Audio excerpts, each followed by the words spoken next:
Hi DIYers, this is Frank at Alarm Grid. We're back in our video lab working on our Total Connect tutorial videos, and we are going to show you, or explain to you rather, why you cannot bypass certain zones on your alarm system.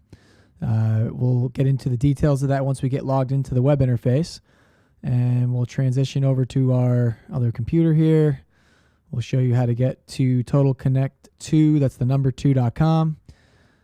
And once we have you logged in, show you how to do this. So this will require your username and password credentials. We do have another video on how to log into Total Connect. We'll explain in detail how to do that. Let's assume you already have your credentials. We'll get you logged right into Total Connect. And once you get logged in, you'll want to pull up your sensors list that's found right here in the security interface. It should come, if you look on the left here, it should come right to the security section, sensors. Once we pull up this list here, you'll notice that some sensors have the ability to bypass while others don't. Now, why is that? So the reason why you can bypass burglary sensors is because if you have a window open and you don't want that to protect that window, say you want to vent it and leave it open because it's a warm night in the summer, you can remove that, the protection on that particular window if you choose, and that won't be a life safety issue. Same thing with flood or maybe warm temperature, even kind of warm heat temperature zones like we have in here. These aren't life safety issues. Obviously, I wouldn't recommend ever bypassing a flood or any sort of temperature sensor.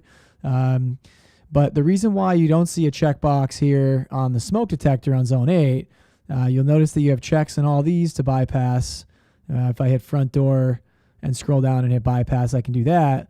But the reason why we don't see anything here for the smoke is the life safety issues. So Honeywell, being cognizant of human life, which is a very important thing, doesn't want you to be able to bypass the smoke, arm the system, or bypass the smoke in general, because regardless of the armed state of your security system, smokes are live all the time. They're 24-hour devices, meaning that anytime that smoke trips, it will trigger the alarm on the security system. It will report out to the central station. If you have central station dispatching, you'll get verification calls, and then the fire department will be dispatched if you don't pick up those calls. And if that's the situation isn't in place, or if you were able to bypass the zone and this you did have, God forbid, have a fire in the home or business, then Honeywell might be liable for that. So for that reason, we basically they have dropped the ability to bypass these types of zones for the same reason why you can't disarm a fire alarm from Total Connect. The idea is if you should be on site and you shouldn't be able to disarm these things remotely for life safety reasons. Same logic here for the inability to bypass on smoke, heat, CO detectors, anything life safety related. Anything other than these life safety devices, you should be able to bypass. If you are unable to bypass these for whatever reason, that may be some other issue, which you can certainly reach out to your security company for assistance.